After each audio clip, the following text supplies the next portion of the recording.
Labor shortages are impacting businesses of all industries. Finding the right person to fill an open seat in the organization has been a long-time struggle for business owners.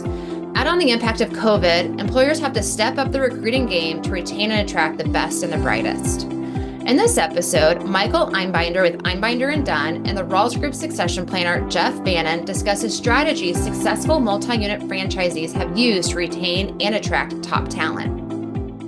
So I think what's important now is trying to maintain the employees you have by giving them an opportunity to growth. Jeff talked about this before we got on, is about whether or not you have the ability to grow in your job, whether or not you're going to improve your station, whether or not there's going to be growth in the business or opportunity for the employee, even if it's not through growth in the business. Are you going to be a manager, a general manager, a higher level person?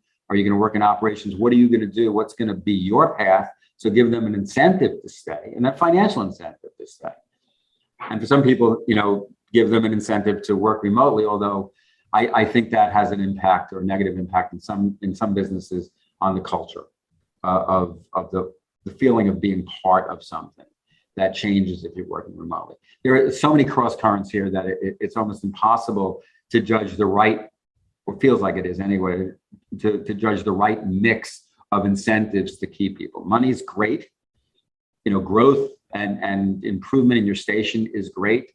Life work balance is an issue for everybody, and so on. So it's really hard, but it's critical. So you have to do it. Yeah, and not to go off on a tangent, but one thing you mentioned was creating the opportunity for people, and whether that's some have the skin in the game or have some level of ownership in it as a way to retain key people. One thing that's come up quite a bit over the last couple of years that we've been involved with was developing, golden handcuff type programs. The non-qualified deferred comp plans, different things that will are money based and performance based, that are benefits an key employee would receive sometime down the road, but not have a vested interest today. Which is often in lieu of ownership, and often more in favor for an employee than ownership would be. As you start having that conversation, how do I keep a guy who's looking at an opportunity to go take advantage of and go do his or her own thing? It's the idea that you can have the benefits of ownership from a cash flow perspective without having the liability of ownership. That's a conversation we've had quite a bit over the last few years as some of our clients are looking at growing. I think that's a critical component of it. I mean, listen, when you're talking to a client or a client about, my time horizon to get out of this business is 5 years. That may change because of the economy and what happens right now, but let's assume for the sake of argument that somebody's saying I'm in for 5 more years. What is that going to look like? Mm-hmm. If I want an exit in 5 years, I need to bring the guy in who's a manager level guy who is going to be ready to work with me and be financially compensated for working with me through what you're talking about, through the time of sale. Mm-hmm. And maybe to be part of the company after it gets sold. But some sort of incentive to keep people around during these critical changes that you need to make, or you're planning on making if you're near retirement or you're near the point in time where you want to exit.